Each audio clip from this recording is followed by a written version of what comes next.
नाज़रीन, नवां खे कबी आम ख़बर ॾियूं त सिंध जे 6 यूनिवर्सिटीज़ में 3 औरत उम्मीदवारनि समेत 6 वाइस चांसलर्स जी मुक़ररी थी आहे। नोटिफिकेशन जारी कयो वियो आहे। इन हवाले सां वधीक तफ़सीलनि लाइ असां सां लाइन ते मौजूदु आहे सखर मार्केटी न्यूज़ जो सीनियर रिपोर्टर जान मोहम्मद महर। जी जान मोहम्मद, अपडेट कजो। जी काज़ी रबिल, सिंध के वॾे वज़ीर सैयद मुराद अली शाह सिंध के 6 जनरल यूनिवर्सिटीज़ में 3 औरत उम्मीदवारनि समेत 6 वाइस चांसलर्स की मुक़ररी की मंजूरी बाद बाज़ाब्ता तौर ते नोटिफिकेशन जारी किया वियो आहे।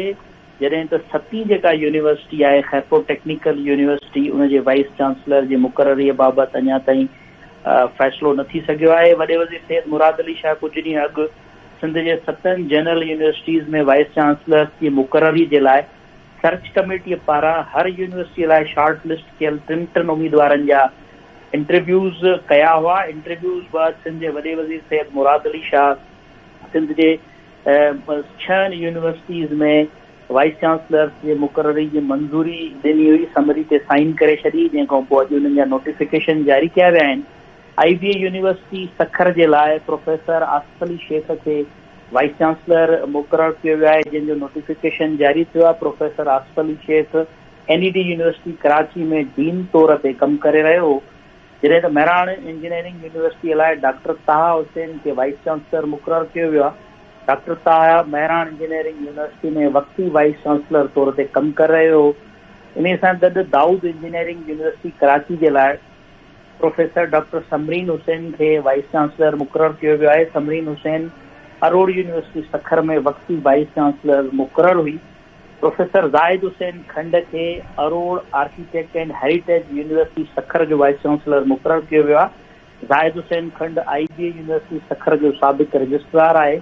डॉक्टर तहमीना मंगन के बेगम नुसरत भुट्टो वुमेन यूनिवर्सिटी सखर में वाइस चांसलर मुक़रर किया वियो आहे, जेका मुख़्तलिफ़ हंधनि ते एज प्रोफेसर कम करे चुकी है।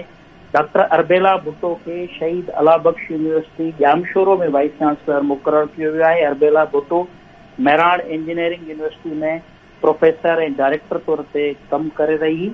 सिंध के वॾे वज़ीर की मंजूरी खां पोइ इन्हनि जा नोटिफिकेशन जारी थिया आहिनि। जॾहिं त खैरपुर टेक्निकल यूनिवर्सिटी जेका है उनमें अञा ताईं कंहिं भी वाइस चांसलर के मुक़ररी जो हथनी फैसलो साम्हूं न आयो है। खैरपुर टेक्निकल यूनिवर्सिटी के लिए सर्च कमेटी पारां 3 नाला प्रोफेसर मदद अली शाह, प्रोफेसर रसूल बख्श महर और प्रोफेसर जाहिद अबड़ो के शॉर्टलिस्ट किया वियो हो। सर्च कमेटी के शॉर्टलिस्ट थियल 3 ॼणनि जो सिंध जे वॾे वज़ीर इंटरव्यू कियो, पर हिन वक़्त ताईं उन्हनि जो को नोटिफिकेशन न थियो आहे त इन्हनि 3 मां केरु वाइस चांसलर थींदो टेक्निकल यूनिवर्सिटी खैरपुर जो।